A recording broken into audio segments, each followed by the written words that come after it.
Je m'appelle Ronaldo, Ray pour faire court, et à 34 ans, je n'aurais jamais imaginé que mon succès dans la tech transformerait ma famille en parasite financier. Ce jour-là, aux Bahamas, en regardant mon père siroter le cocktail hors de prix que j'avais payé tout en me disant que je ne méritais pas ces vacances parce que j'avais pris un appel professionnel, quelque chose en moi a finalement craqué. Après des années à financer leur vie, à payer leurs dettes et à être traité comme rien de plus qu'un distributeur automatique ambulant, j'ai pris une décision qui allait tout changer. Avant que je ne vous raconte la suite, laissez un commentaire pour me dire d'où vous regardez. Appuyez sur le bouton j'aime et abonnez-vous si vous avez déjà eu à tenir tête à une famille qui vous tenait pour acquis. J'ai grandi dans un quartier ouvrier du sud de Boston où l'argent était toujours un problème, mais la fierté était profonde. Notre appartement de 2 chambres nous abritait à 4 dans des quartiers exigus qui sentaient toujours la lessive bon marché de ma mère et la bière bas de gamme de mon père. Nous n'étions pas assez pauvres pour recevoir de l'aide, mais jamais assez à l'aise pour nous détendre face aux factures. Mon père, Marcus, travaillait dans la construction quand son dos ne le faisait pas souffrir ou quand il n'avait pas flambé sa paie aux courses. Il avait des mains fortes, calleuses par le travail, qui pouvaient tout construire, mais qui pouvaient aussi claquer les portes et les murs quand les chevaux ne couraient pas assez vite. Le jeu n'était pas un secret, mais il n'a jamais été reconnu comme un problème. C'était juste papa qui se défoulait, selon ma mère. Ma mère, Hélène, faisait fonctionner notre famille en tant que secrétaire d'école à l'école primaire locale. Elle gérait nos finances décroissantes avec la précision de quelqu'un habitué à étirer les dollars au-delà de leur point de rupture.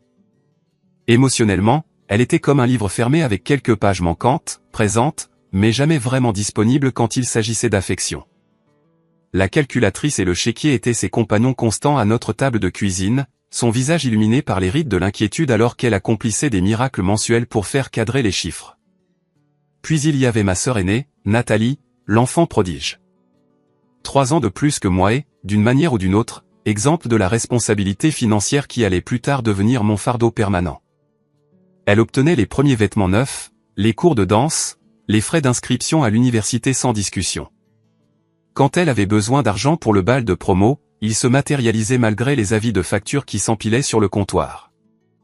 Mon jeune frère, Kyle, complétait notre dynamique familiale en tant que bébé qui n'a jamais vraiment eu à grandir. 2 ans plus jeune que moi, il se laissait porter par la vie avec un sourire charmant et une capacité remarquable à éviter les conséquences. Quand il a démoli sa première voiture à 16 ans, mes parents ont contracté un prêt pour la remplacer. Quand il a échoué à des cours, ils ont engagé des tuteurs qu'ils ne pouvaient pas se permettre. Et puis il y avait moi, l'enfant du milieu, l'éternel responsable. J'ai commencé à livrer des journaux à 11 ans, à approvisionner les étagères des épiceries à 14 ans, et à travailler en cuisine à 16 ans. J'économisais de manière obsessionnelle, cachant l'argent dans un exemplaire évidé de Gatsby le Magnifique, car j'avais appris très tôt que l'argent laissé visible avait une façon de disparaître dans des urgences familiales. Ray est doué avec l'argent est devenu le raccourci familial pour « Ray nous sortira d'affaires ». Le schéma s'est établi tôt et sans ma permission consciente. À la fin du lycée, j'avais économisé assez pour 2 semestres à l'université de Boston pour étudier l'informatique.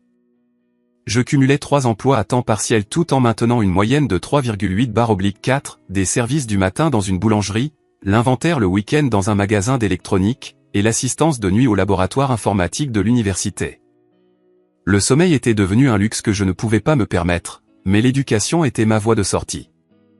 Le schéma d'extraction financière a commencé pendant ma 2e année, lorsque le camion de mon père est tombé en panne.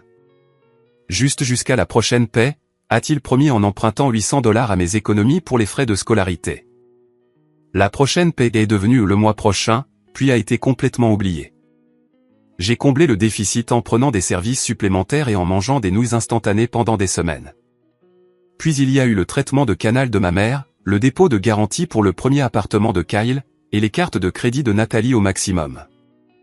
Chaque urgence me fut présentée avec un mélange de honte et d'attente, toujours avec des promesses de remboursement qui ne se sont jamais matérialisées. J'ai obtenu mon diplôme avec mention et une dette importante malgré mon travail constant. Les prêts étaient les miens, mais le diplôme est devenu la réussite collective de la famille. Nous nous sommes tous sacrifiés pour ton éducation, me rappelait régulièrement ma mère, oubliant commodément les nuits où je rentrais en titubant à 2 heures du matin après mon service de fermeture pendant qu'il dormait.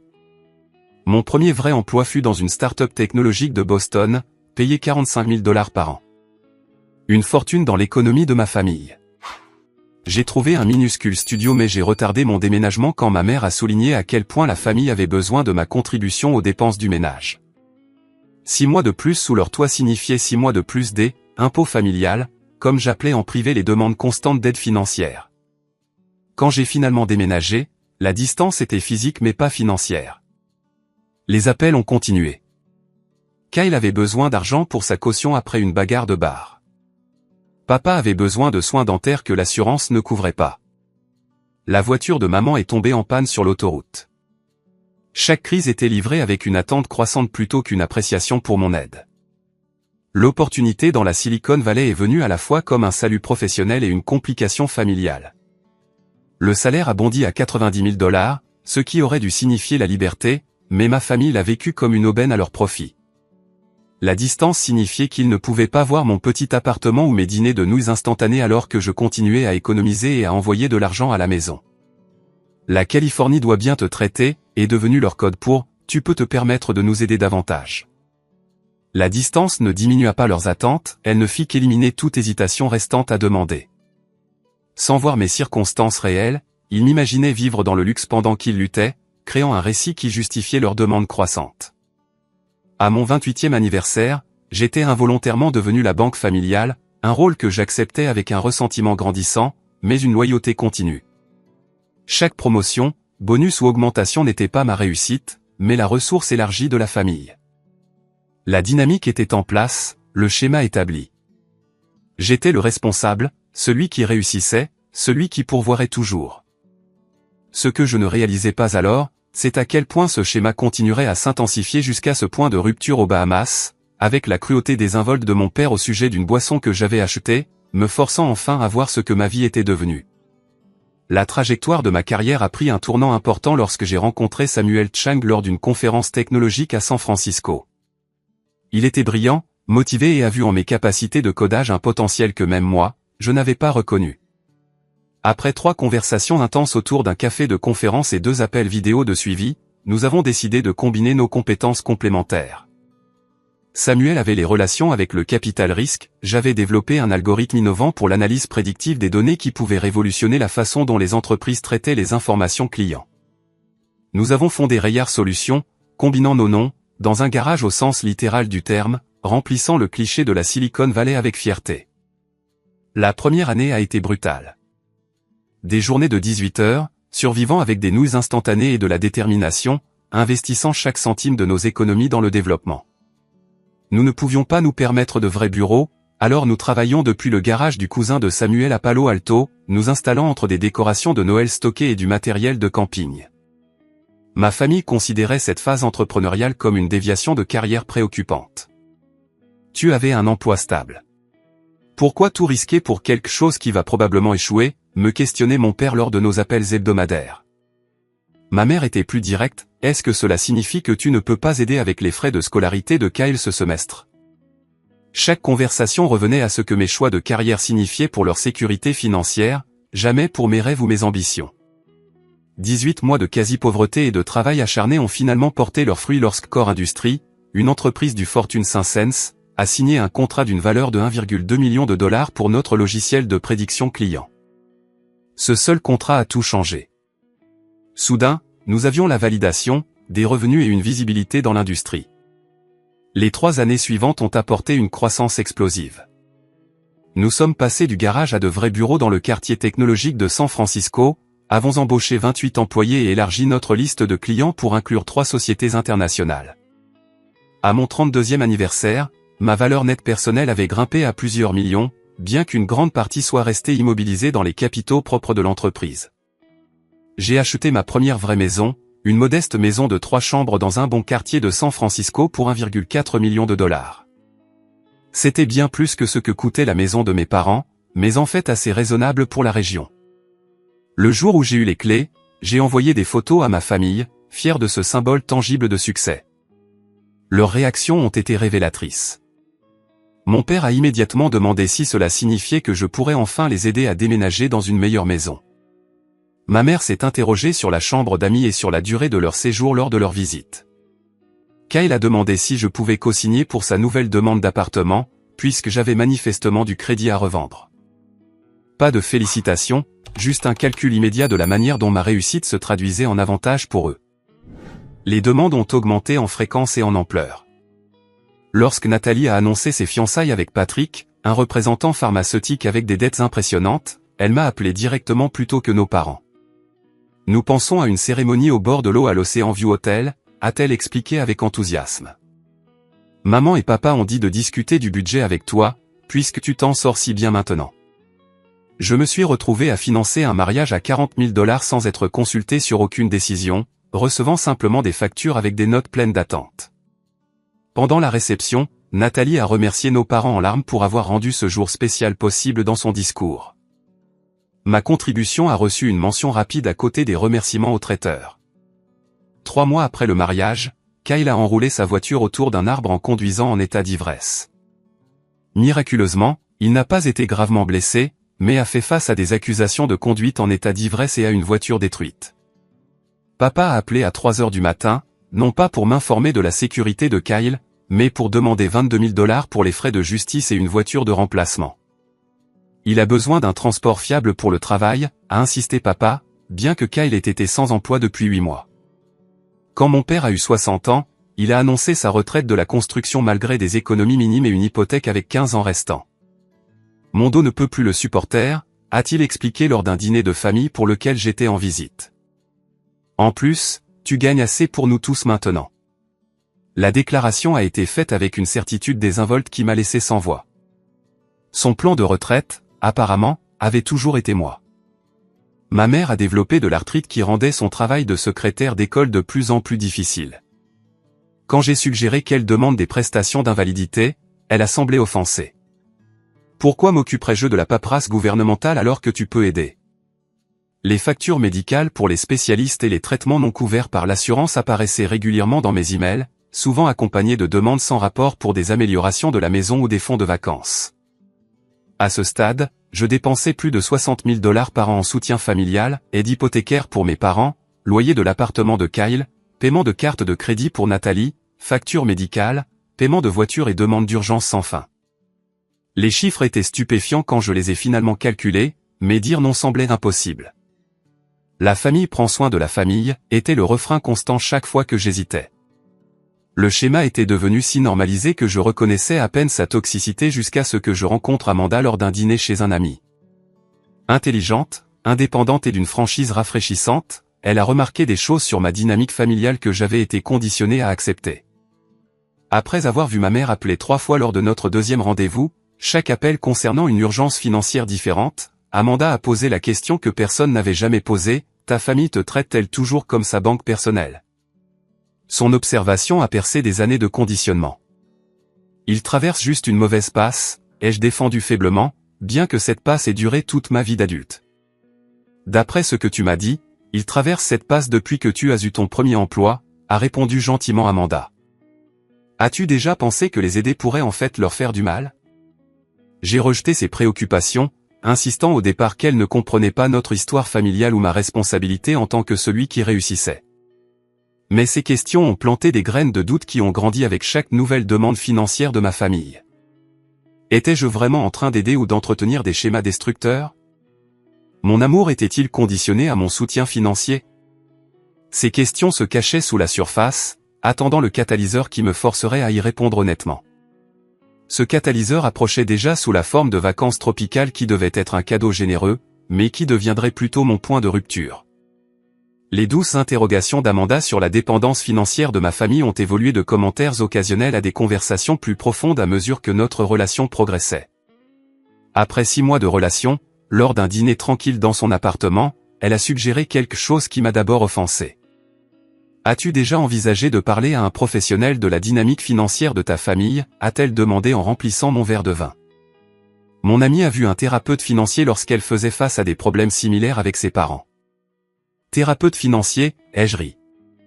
Ça ressemble à quelque chose que les riches ont inventé pour se sentir mieux avec leur fortune. Mais l'idée a persisté, et après un autre appel de Kyle à minuit ayant besoin d'argent pour la caution d'un ami, je me suis retrouvé à faire des recherches sur le concept. Le bureau du docteur Melissa Thornton n'avait rien à voir avec ce à quoi je m'attendais. Pas de canapé en cuir ni de regard jugeur, juste une pièce confortable avec des conseils pratiques. L'assistanat financier se déguise souvent en générosité, a-t-elle expliqué lors de notre 3e session. La différence réside dans les résultats. Votre soutien crée-t-il l'indépendance ou renforce-t-il la dépendance? La question m'a hanté à l'approche de mon 34e anniversaire. J'avais réfléchi à mes réalisations, une entreprise prospère, la sécurité financière, une relation amoureuse, mais les interactions familiales me laissaient toujours épuisé et plein de ressentiment. Sur un coup de tête, j'ai décidé de faire un grand geste qui allait soit guérir notre dynamique, soit la forcer à se révéler. Je veux emmener toute ma famille aux Bahamas, ai-je dit à Amanda pendant le dîner.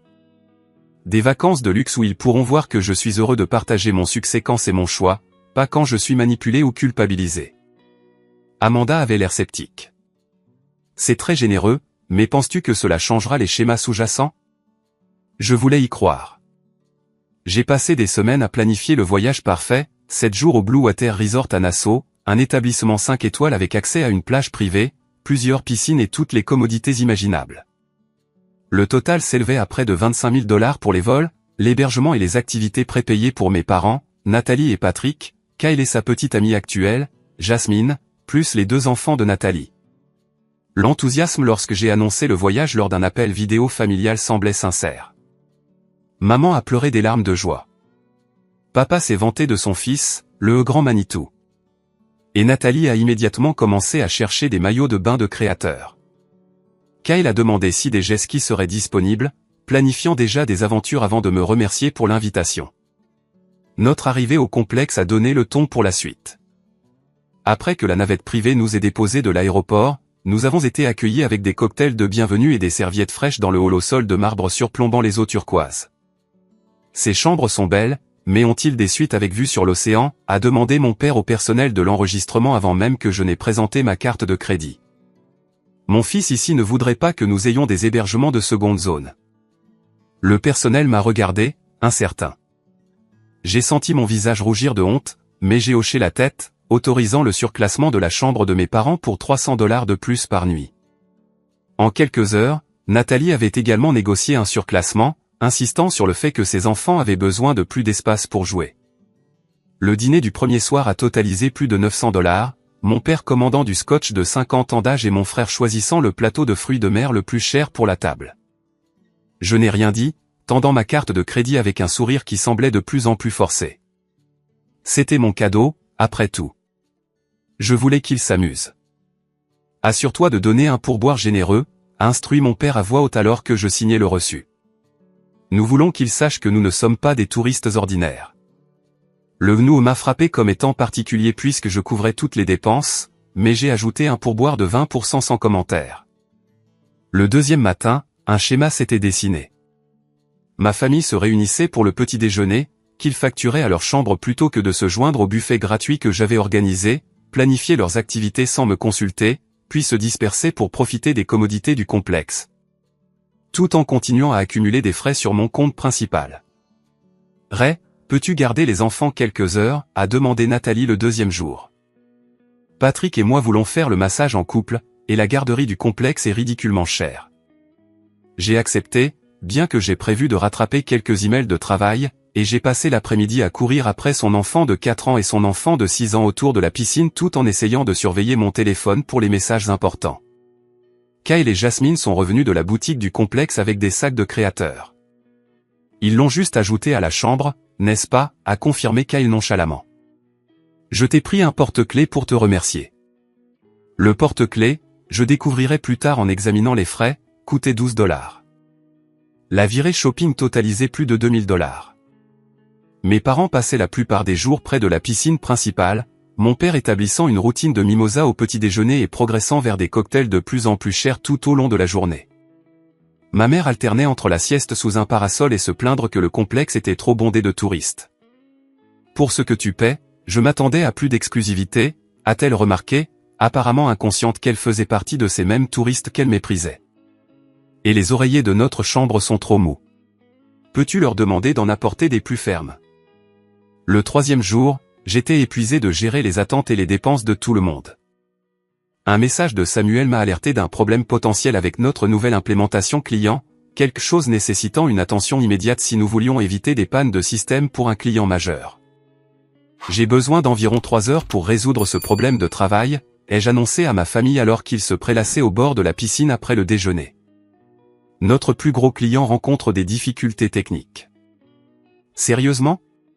On est en vacances, a protesté Kyle, levant les yeux de son téléphone où il ne faisait absolument rien de productif. Certains d'entre nous ont de vraies responsabilités, ai-je répondu plus sèchement que prévu. L'entreprise qui paie pour tout cela nécessite une attention occasionnelle. Je me suis retiré dans ma chambre et j'ai passé les 3 heures suivantes en visioconférence intense avec notre équipe technique, résolvant la crise avant qu'elle n'impacte les opérations du client. Soulagé mais épuisé, je me suis remis en maillot de bain et je suis retourné à la piscine où ma famille continuait sa détente comme si de rien n'était. Mon père en était à son 4e ou 5e cocktail de la journée, le visage rougi par l'alcool et le soleil. Il a à peine remarqué mon retour, trop occupé à partager bruyamment ses opinions politiques avec des clients mal à l'aise à proximité. Ma mère feuilletait un magazine, faisant parfois signe à un serveur pour plus de thé glacé.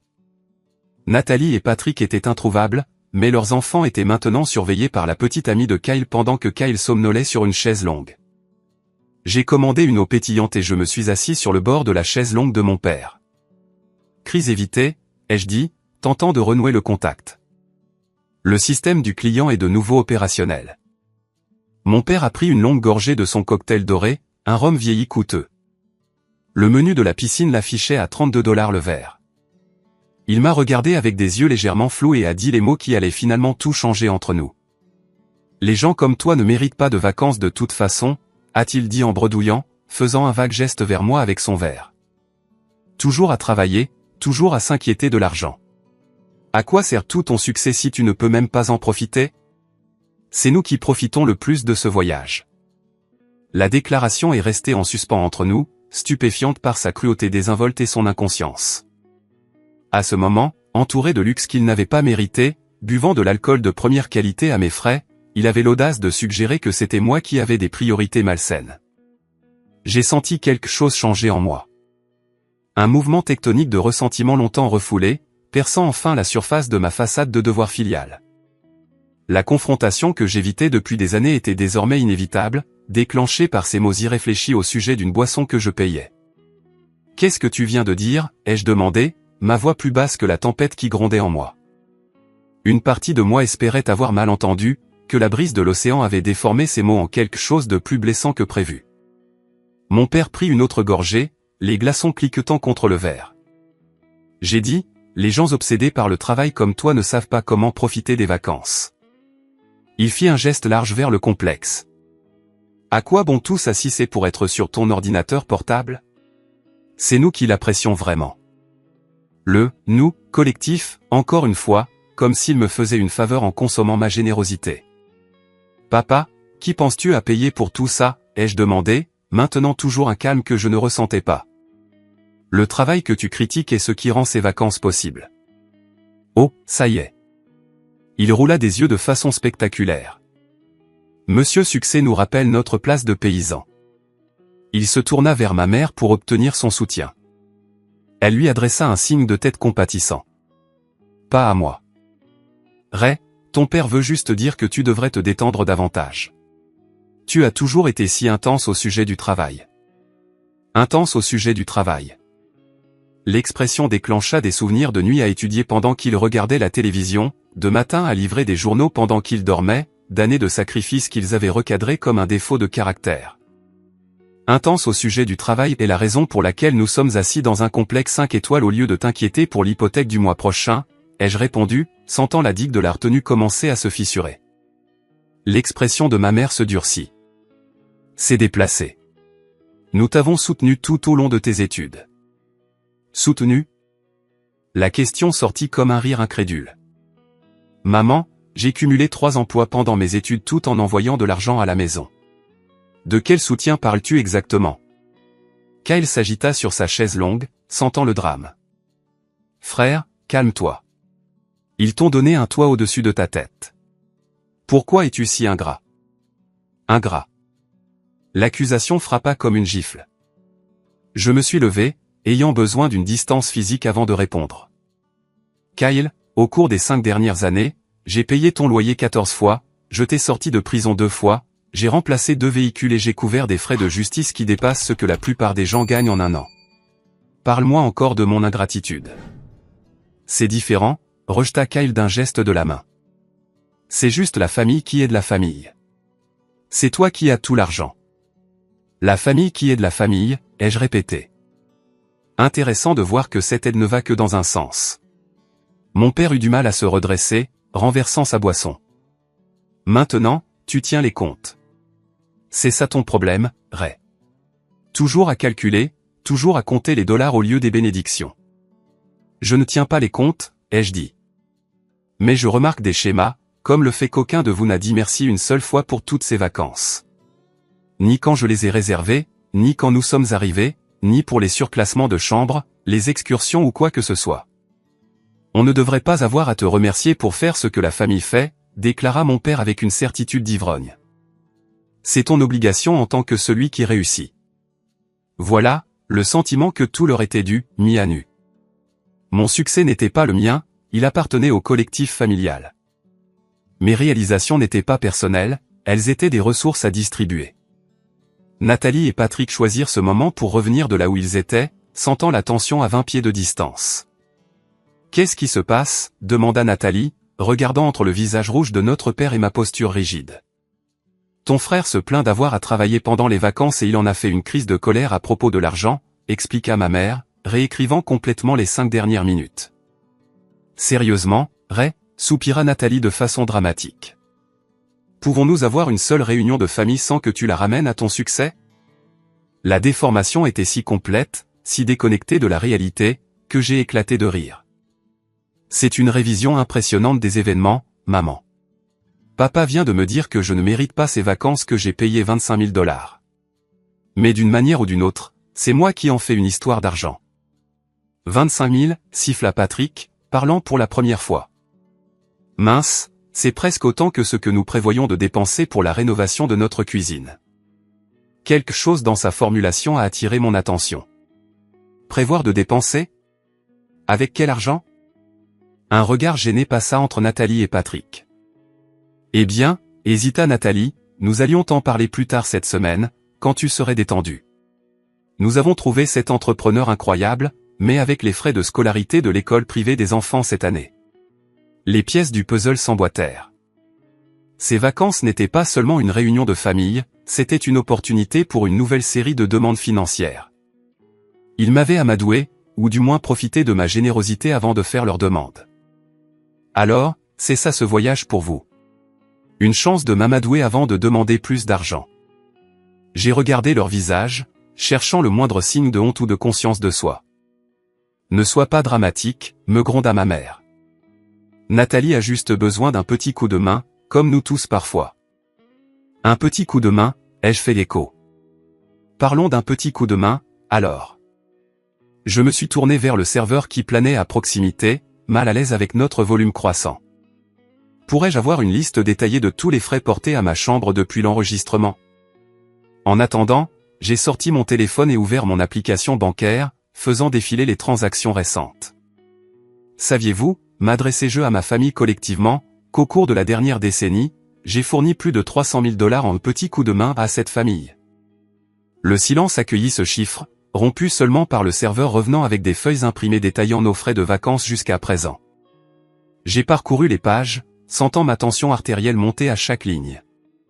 Kyle, pourquoi y a-t-il 4 frais de magasin de vêtements distincts sur ta chambre? Et c'est quoi cette excursion sur l'île à 600 $? Kyle eut la décence d'avoir l'air mal à l'aise. Jasmine voulait faire du shopping et j'ai pensé que ce serait cool de surprendre tout le monde avec une visite privée en bateau demain. Sans me demander d'abord, juste en facturant des milliers de dollars à mon compte? Tu fais une scène, siffla ma mère, regardant les clients à proximité. J'ai continué à examiner les frais. Papa, il y a 38 cocktails sur la note de ta chambre en 3 jours.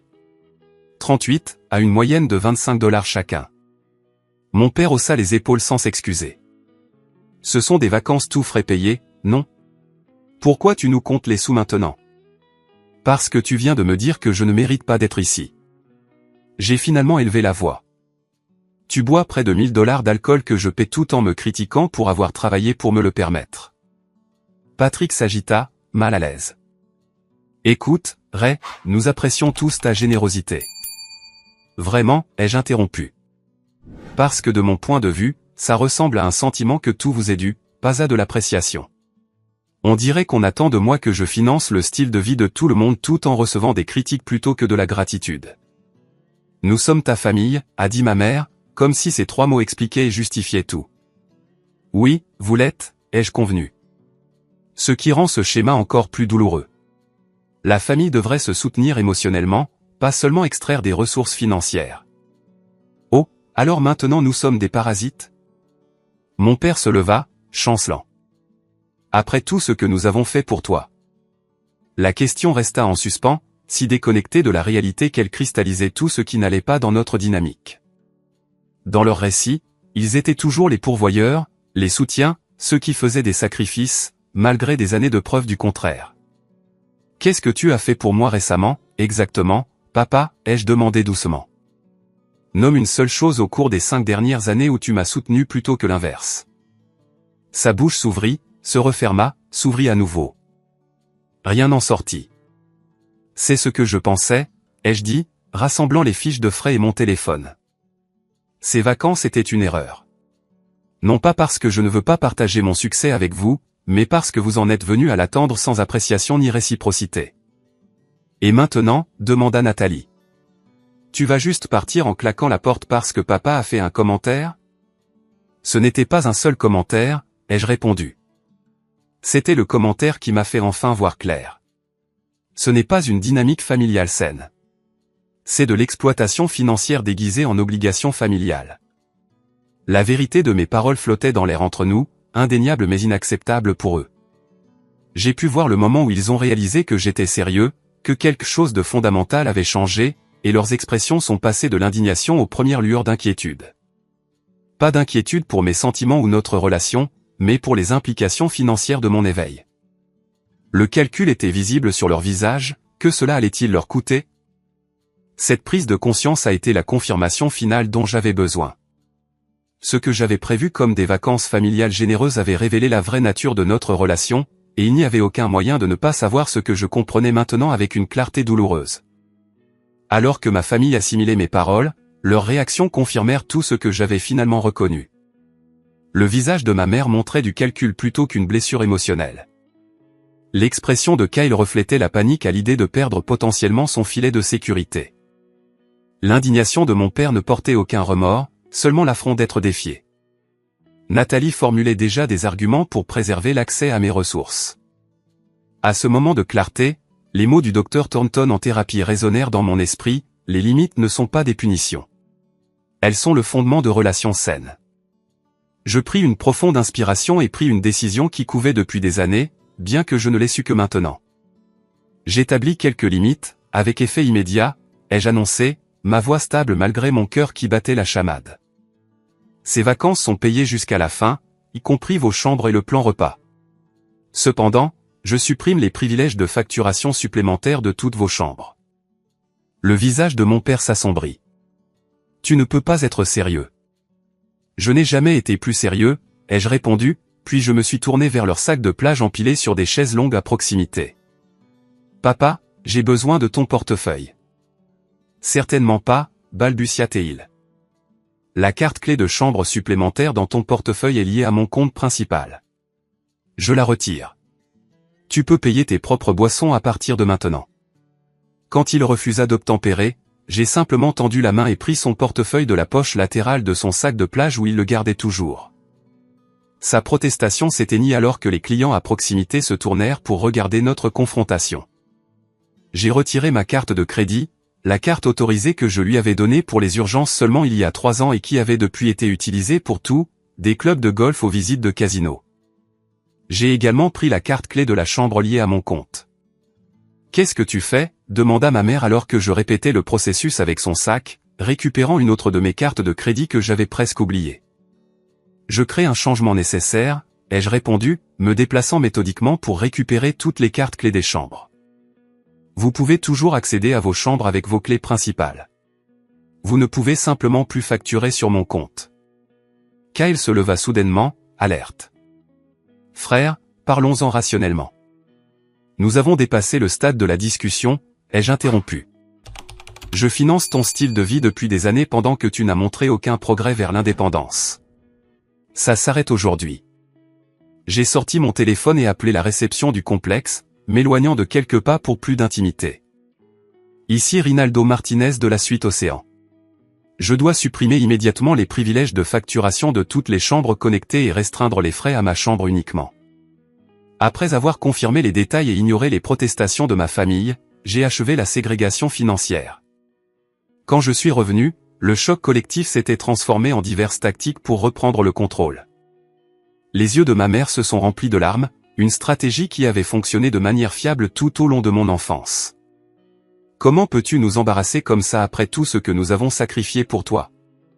Quel sacrifice spécifiquement, maman, ai-je demandé calmement. Nomme-les.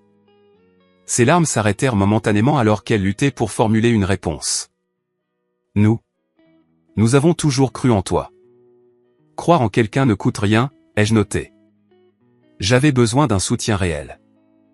Mon père a opté pour l'intimidation, se rapprochant avec la posture rigide qui me terrifiait autrefois enfant. Espèce de petit ingrat, commença-t-il, mais je l'interrompis. J'ai été reconnaissant pour les opportunités que vous ne m'avez jamais fournies, ai-je dit calmement. Je ne suis plus reconnaissant pour l'exploitation. Il y a une différence. Nathalie a tenté la raison. Ray, tu réagis de manière excessive à un commentaire irréfléchi. Papa ne voulait rien dire par là. Nous apprécions tous tout ce que tu fais pour nous. Si vous l'appréciez, vous ne l'attendriez pas, ai-je répliqué. L'appréciation inclut le respect des limites et la reconnaissance de la générosité. Je n'ai vu ni l'un ni l'autre de la part d'aucun de vous. Kyle, le plus désespéré en raison de sa dépendance financière totale, passa à la panique. Qu'est-ce que je suis censé faire? Je ne peux pas me permettre cet endroit tout seul. Je n'ai même pas assez d'argent pour les repas pour le reste de la semaine. Le plan repas que j'ai prépayé couvre le petit déjeuner et le dîner, ai-je expliqué. Tu te débrouilleras pour le déjeuner. Considère cela comme ton premier pas vers l'indépendance financière.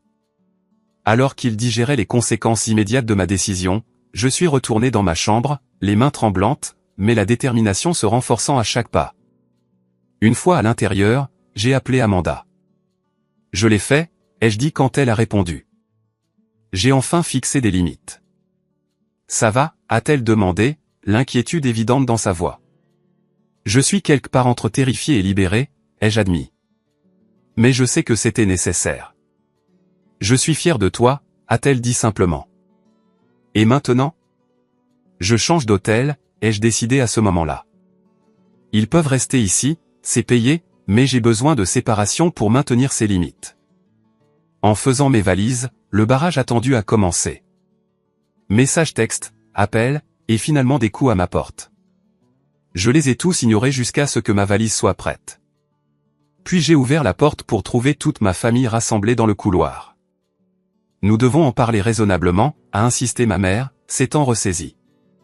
Nous avons eu des années pour en discuter raisonnablement, ai-je répondu. Vous n'étiez pas intéressé jusqu'à ce que l'argent s'arrête. Où vas-tu? Demanda Nathalie, remarquant mon sac de voyage. Dans un autre hôtel. J'ai besoin d'espace. Tu nous abandonnes ici? Demanda Kyle, incrédule. Vous abandonnez dans un complexe de luxe avec hébergement et repas prépayés, ai-je clarifié. Oui, je vous force à survivre à une telle épreuve. Mon père, qui avait été inhabituellement silencieux, a finalement parlé. Si tu sors par cette porte, ne t'attends pas à ce que les choses redeviennent normales quand tu te seras calmé. La famille se souvient de qui est là pour elle et de qui ne l'est pas. La tentative de psychologie inversée était transparente, mais ces mots contenaient une vérité involontaire. Les choses ne reviendraient jamais à la normale, et c'était exactement ce dont j'avais besoin. J'espère que la famille se souvient, en effet, ai-je convenu. Je me souviendrai qu'on m'a dit que je ne méritais pas des vacances que j'ai payées. Je me souviendrai de décennies de soutien financier accueillis avec un sentiment que tout m'était dû plutôt qu'avec de la gratitude. Je me souviendrai de ce moment où je me suis enfin assez respecté pour dire assez. J'ai roulé ma valise devant eux vers l'ascenseur, me retournant brièvement. Les chambres sont payées jusqu'à samedi. Le départ est à 11h. Le transport vers l'aéroport est organisé. J'ai fait ma part, une dernière fois. Alors que les portes de l'ascenseur se fermaient sur leurs protestations, j'ai ressenti un mélange complexe d'émotions, la culpabilité et le soulagement se disputaient la domination. La culpabilité était ancienne, programmée, la voix de l'obligation familiale essayant de reprendre le contrôle. Le soulagement était nouveau, fragile, mais devenait plus fort à chaque minute de limite imposée. Je me suis enregistré au Palmetto Bay Resort, à 3 miles le long de la côte, moins luxueux, mais paisible. Cette première nuit seule, je me suis assis sur mon balcon, regardant les vagues se briser contre le rivage, goûtant à ma première liberté de l'exploitation financière déguisée en devoir familial. Mon téléphone vibrait constamment avec des messages allant des accusations de colère aux supplications désespérées, mais je maintenais ma distance, physiquement et émotionnellement. Cette limite ne concernait pas seulement l'argent. Il s'agissait de récupérer mon sentiment de valeur au-delà de ce que je pouvais fournir.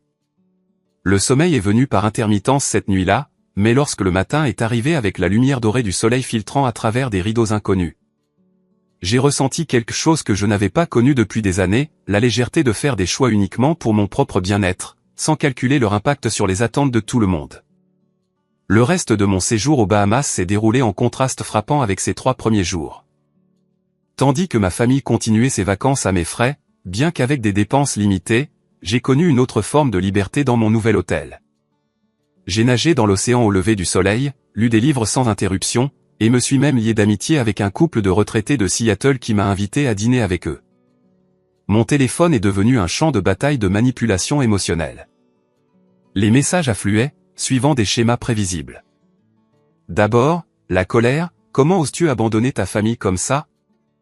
Papa. Puis la culpabilité, j'ai pleuré toute la nuit en pensant à la façon dont nous t'avons manqué, maman. Suivi par la minimisation, tu réagis de manière excessive à un petit commentaire fait après quelques verres, Nathalie. Et enfin, l'intérêt personnel pur et simple, mec, je ne peux littéralement pas rentrer chez moi sans ton aide. La compagnie aérienne veut $300 pour changer mon billet, Kyle. Je n'ai répondu qu'à la préoccupation pratique de Kyle, en faisant en sorte que son vol de retour reste programmé comme prévu, mais j'ai par ailleurs gardé le silence. Chaque message sans réponse renforçait ma détermination plutôt que de l'affaiblir.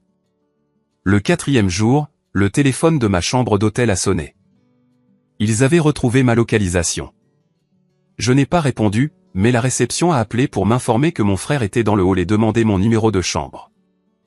J'ai refusé la connexion, mais j'ai accepté de le rencontrer dans la zone publique du restaurant. Kyle avait l'air débraillé quand je l'ai trouvé à une table d'angle, sa façade confiante habituelle fissurée par une inquiétude sincère. Les autres ne savent pas que je suis là, a-t-il admis immédiatement. Mais j'ai besoin de comprendre ce qui se passe. Tu nous coupes vraiment les vivres complètement ? J'établis des limites, ai-je corrigé. Il y a une différence. Quel genre de limite ? Sa question révélait sa principale préoccupation, les implications financières. À l'avenir, j'aiderai pour les vraies urgences après mûre réflexion. Plus de sauvetages automatiques. Plus de vie au-dessus de vos moyens sur mon crédit. Plus de traitement de ma personne comme une ressource plutôt que comme une personne. Il tripotait une serviette. Alors, tu aideras encore parfois. C'est ce que tu as retenu de cette conversation. Pas que tu doives devenir financièrement indépendant ou que notre relation doive être basée sur plus que de l'argent. Son silence était une réponse suffisante. Kyle, tu as 32 ans, sans économie, sans orientation de carrière, et sans préoccupation apparente pour l'un ou l'autre. J'ai permis cela en te sauvant constamment des conséquences. Cela s'arrête maintenant, non pas pour te punir, mais parce que continuer nous ferait du mal à tous les deux. Qu'est-ce que je suis censé faire ? Demanda-t-il, une peur sincère dans la voix. Ce que tout le monde fait, trouver un emploi stable, vivre selon tes moyens, construire ta propre vie. Je me suis un peu adouci face à sa détresse évidente. Je crois que tu es capable de plus que ce que tu as montré. Tu n'as jamais eu à le prouver parce que j'ai rendu les choses trop faciles. Il est parti peu de temps après, promettant de réfléchir, bien que je ne sois pas certain qu'une réelle réflexion aurait lieu. Quand je suis rentré à San Francisco après les vacances, le vrai travail a commencé. Les tactiques de ma famille se sont intensifiées lorsqu'ils ont réalisé que mes limites n'étaient pas temporaires.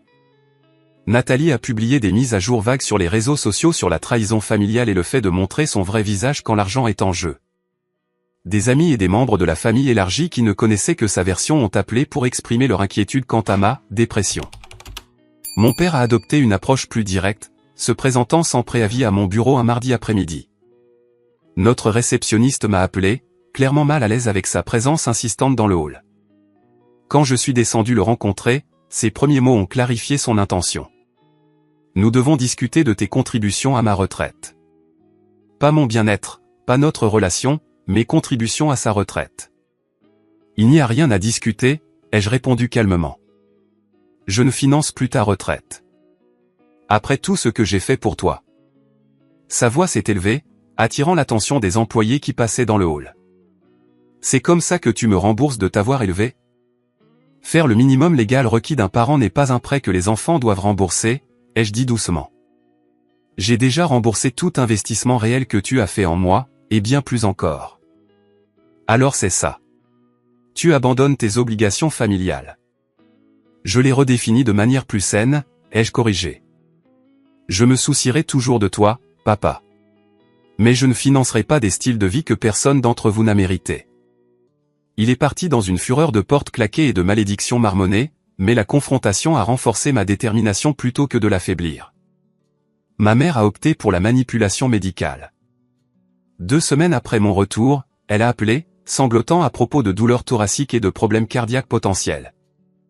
J'ai exprimé une préoccupation sincère et proposé de l'aider à trouver des spécialistes, mais pas de payer leurs honoraires directement. Quand j'ai suggéré de demander des programmes d'aide aux soins de santé disponibles, ses symptômes se sont mystérieusement améliorés.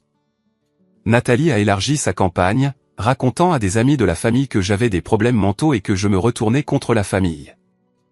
Elle a répandu des rumeurs selon lesquelles mon succès m'avait changé, omettant commodément comment elle avait bénéficié de ce succès pendant des années. J'ai consulté Jacob Friedman, un conseiller financier spécialisé dans la dynamique de la richesse familiale, apportant des documents de tous les prêts et cadeaux à ma famille au fil des ans. Le total a choqué même moi, près de 320 000 $ en 7 ans, sans compter les récentes vacances. Ce n'est pas une planification financière durable, a noté doucement Jacob. Même avec votre niveau de revenu, ce schéma finirait par compromettre votre propre sécurité. Le docteur Thornton m'a aidé à gérer la culpabilité qui a fait surface malgré la certitude intellectuelle de mes décisions. L'inconfort que vous ressentez n'est pas la preuve que vous avez tort, a-t-elle expliqué. C'est la réponse attendue aux changements de schémas établis de longue date. Votre famille a programmé ces boutons de culpabilité très efficacement. Le test le plus difficile est venu lorsque ma mère a laissé un message vocal sur la nécessité d'une intervention chirurgicale pour son arthrite qui s'aggravait. Son message mettait soigneusement l'accent sur la douleur plutôt que sur le besoin financier, mais l'implication était claire. J'ai appelé directement son médecin, avec sa permission réticente, et j'ai découvert que la procédure était à la fois élective et couverte par son assurance avec une quote-part gérable. Confrontée à cette information, elle a admis avoir manipulé la situation. Je ne pensais pas que tu aiderais autrement, a-t-elle justifié. Tu es devenu si froid à propos de l'argent ces derniers temps. Il ne s'agit pas de l'argent, ai-je essayé d'expliquer pour la 12e fois. Il s'agit d'honnêteté et de manipulation. Je t'aurais soutenu lors d'une procédure médicale nécessaire, indépendamment de mes nouvelles limites. Alors pourquoi vérifier, a-t-elle demandé. Parce que la confiance a été brisée, ai-je répondu honnêtement. Il faudra du temps pour la reconstruire. 4 mois après l'incident des Bahamas, j'ai pris la difficile décision de cesser temporairement tout contact avec ma famille. Leur tactique de manipulation croissante affectait ma santé mentale, ma relation avec Amanda, et même ma performance au travail.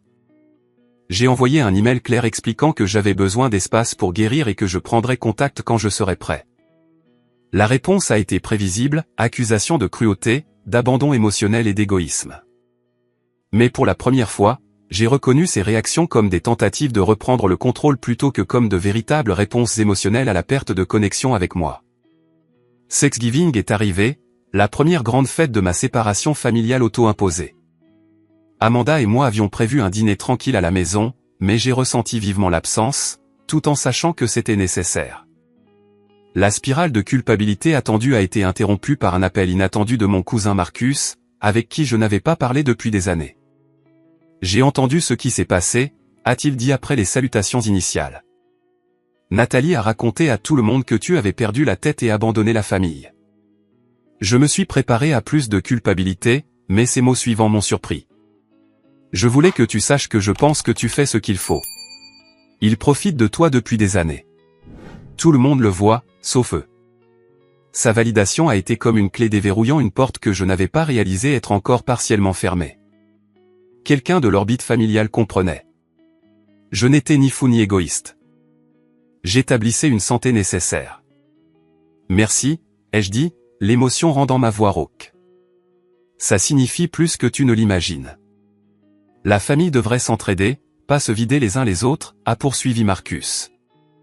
Ton succès devrait être célébré, pas exploité. Après avoir raccroché, j'ai senti un changement dans ma perspective. Je ne fuyais pas seulement des schémas toxiques. Je créais de l'espace pour des connexions plus saines avec des gens qui me valorisaient au-delà de mon utilité financière. Ce Thanksgiving, plus petit que prévu, mais infiniment plus paisible, est devenu un tournant. J'ai réalisé que je construisais une famille choisie autour de moi, Amanda, des amis solidaires, des collègues qui respectaient mes limites, même des parents éloignés comme Marcus qui comprenaient les dynamiques familiales saines. La liberté financière résultant du non-soutien de plusieurs adultes dépendants m'a permis d'explorer des formes de générosité plus significatives, établir un fonds de bourse d'études à mon alma mater, encadrer de jeunes entrepreneurs issus de milieux défavorisés. Contribuer à des causes auxquelles je croyais. Donner par choix plutôt que par obligation a révélé la vraie joie de partager des ressources. Mon entreprise a continué de prospérer, et Amanda et moi nous sommes rapprochés à travers la crise, son soutien indéfectible démontrant à quoi ressemblait un partenariat sain. Le contraste avec l'affection conditionnelle de ma famille n'aurait pas pu être plus frappant ou éducatif. Le chemin à suivre n'était pas encore clair, mais pour la première fois de ma vie d'adulte, je le parcourais selon mes propres termes, libre de l'exploitation financière déguisée en obligation familiale. 6 mois après ce jour fatidique aux Bahamas, le printemps est arrivé à San Francisco, apportant des cerisiers en fleurs, des températures plus clémentes et des développements inattendus dans ma situation familiale. La distance que j'avais maintenue s'est avérée transformatrice, bien que pas de la manière que j'aurais pu prédire. La première surprise est venue de Kyle. Un bref message texte un mardi matin disait simplement « Je suis sobre depuis 1 mois, je commence la thérapie la semaine prochaine. Je ne demande rien, je voulais juste que tu le saches. » J'ai fixé ces mots pendant plusieurs minutes, cherchant l'angle caché, la demande de fond déguisée qui accompagnait habituellement toute bonne nouvelle de mon frère. N'en trouvant aucune, j'ai répondu avec un soutien sincère, fier de toi. Ça demande un vrai courage. 3 jours plus tard, il a appelé. Notre conversation a révélé que mon retrait du soutien financier avait forcé une prise de conscience qu'il avait évitée pendant des années. Après avoir échoué à trouver un autre filet de sécurité, il avait touché le fond, passant de nuit dans sa voiture quand il ne pouvait pas payer son loyer. Une expérience humiliante qui a finalement motivé le changement. J'ai réalisé que j'ai 32 ans et rien à montrer, a-t-il admis. Pas d'économie, pas de plan de carrière, pas de respect de soi. J'ai été un parasite, et pas seulement pour toi. Il avait trouvé du travail comme barista et s'était inscrit à un camp d'entraînement en codage informatique, vivant dans un appartement partagé avec 3 colocataires. Pour la première fois de sa vie d'adulte, il subvenait entièrement à ses besoins. Luttant mais sans sortant. C'est dur, a-t-il avoué. Mais aussi, je ne sais pas satisfaisant. J'ai acheté des provisions avec l'argent que j'ai gagné la semaine dernière, et c'était différent de quand tu me donnais de l'argent. Mieux, en quelque sorte. C'est le respect de soi, lui ai-je dit. Ça vaut plus que n'importe quelle somme que j'aurais pu te donner. 2 semaines plus tard, nous nous sommes retrouvés pour un café, mon premier contact en personne avec un membre de ma famille depuis les vacances. Les changements chez Kyle étaient subtils mais significatifs, des yeux plus clairs, une conversation plus directe, une absence de l'énergie nerveuse qui avait toujours accompagné ses manipulations financières. Je te dois des excuses, a-t-il dit après que nous nous soyons installés à une table d'angle. Pas seulement pour l'argent, cependant. C'est une grande partie. Je suis désolé de ne t'avoir jamais vu comme une personne, juste comme une ressource. Sa thérapie avait apparemment été efficace pour favoriser cette prise de conscience. Nous avons parlé pendant près de 3 heures, établissant les bases d'une relation basée sur le respect mutuel plutôt que sur la dépendance financière. Mes parents se sont avérés plus résistants au changement. Mon père a maintenu une indignation rigide pendant 4 mois, envoyant des messages textes occasionnels oscillant entre l'apitoiement sur soi, profite de ton succès pendant que ton père peut à peine se permettre ses médicaments pour la tension, et la colère, aucun homme digne de ce nom n'abandonne ses responsabilités familiales.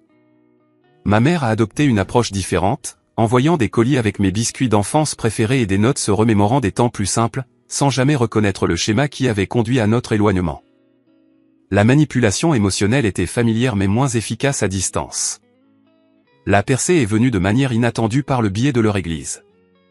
Le pasteur Williams, qui connaissait notre famille depuis des décennies, m'a contacté directement après avoir entendu des commentaires de plus en plus préoccupants de la part de mes parents lors de séances de conseil. Ils sont venus chercher la validation que vous aviez tort, a-t-il expliqué lors de notre appel téléphonique. Au lieu de cela, j'ai suggéré qu'ils pourraient considérer leur propre rôle dans la situation. Votre père ne l'a pas bien pris au début. Après plusieurs séances de conseil, cependant, un changement a commencé. Le pasteur Williams avait défié directement leur sentiment que tout leur était dû. Si Ronaldo travaillait pour un autre employeur pendant 20 ans, attendrait-on de lui qu'il les soutienne à la retraite? Pourquoi croyez-vous que votre fils adulte vous doit ses revenus? La question a apparemment déclenché une véritable réflexion, en particulier pour ma mère. Sa lettre suivante comprenait une reconnaissance timide, « Je n'ai jamais considéré que tu pouvais te sentir utilisé plutôt que nécessaire. Ce n'était jamais notre intention, bien que je commence à voir comment nos actions sont apparues de cette façon. Ce n'était pas un éveil complet, mais c'était un début, la première fissure dans une vie d'attente s'enracinait. Le parcours de mon père s'est avéré plus long et plus difficile. Son identité avait été si complètement enveloppée dans les mythes du pourvoyeur patriarcal que mon succès financier avait menacé son sens de la virilité, conduisant à un ressentiment déguisé en autorité parentale. Ces tentatives de contrôler mes ressources étaient des tentatives de contrôler le récit de notre famille, de maintenir sa position à la tête malgré sa contribution moindre. 5 mois après notre séparation, il a laissé un message vocal qui a révélé les premiers signes de changement. J'ai réfléchi à ce que tu as dit sur l'appréciation par rapport à l'attente. Je ne suis pas bon à ce genre de choses, mais j'essaie de comprendre. Nathalie est restée la plus résistante à notre nouvelle dynamique. Sa campagne sur les réseaux sociaux contre moi a continué sporadiquement, bien qu'avec un soutien décroissant à mesure que d'autres reconnaissaient le schéma. Lorsque ses plans de rénovation de cuisine ont été bloqués sans mon financement, elle m'a publiquement accusé d'abandonner mes obligations familiales. Le tournant dans notre relation fracturée est venu par le biais de ses enfants, ma nièce et mon neveu, qui me manquaient sincèrement. Pour leur bien, j'ai prudemment accepté d'assister à la fête du 8e anniversaire de mon neveu, en établissant des limites claires avec Nathalie au préalable. Je viendrai avec des cadeaux appropriés, ai-je envoyé par email, mais je ne discuterai pas de questions financières ou du passé. Il s'agit de célébrer Jérémie. Rien d'autre. La fête a été gênante mais civile, Nathalie maintenant une politesse froide. La percée est venue après, quand j'ai entendu son mari Patrick la confronter. Ray a été généreux avec les enfants et respectueux envers tout le monde. Ta description de lui comme un monstre sans cœur ne correspond pas à ce que je viens de voir. Cette perspective extérieure semblait pénétrer là où mes mots ne le pouvaient pas. 2 semaines plus tard, elle a envoyé un texte bref mais significatif, « J'ai été injuste. Peut-on parler un de ces jours ?» Notre conversation ultérieure a révélé à quel point elle avait complètement embrassé le récit familial du droit acquis. « Je croyais honnêtement que tu nous le devais parce que tu avais plu, » a-t-elle admis. Je n'ai jamais remis en question pourquoi cela serait vrai. Les progrès avec ma famille sont venus progressivement, avec des retours occasionnels dans de vieux schémas. J'ai maintenu des limites fermes tout en laissant de la place pour des relations évolutives basées sur des dynamiques plus saines.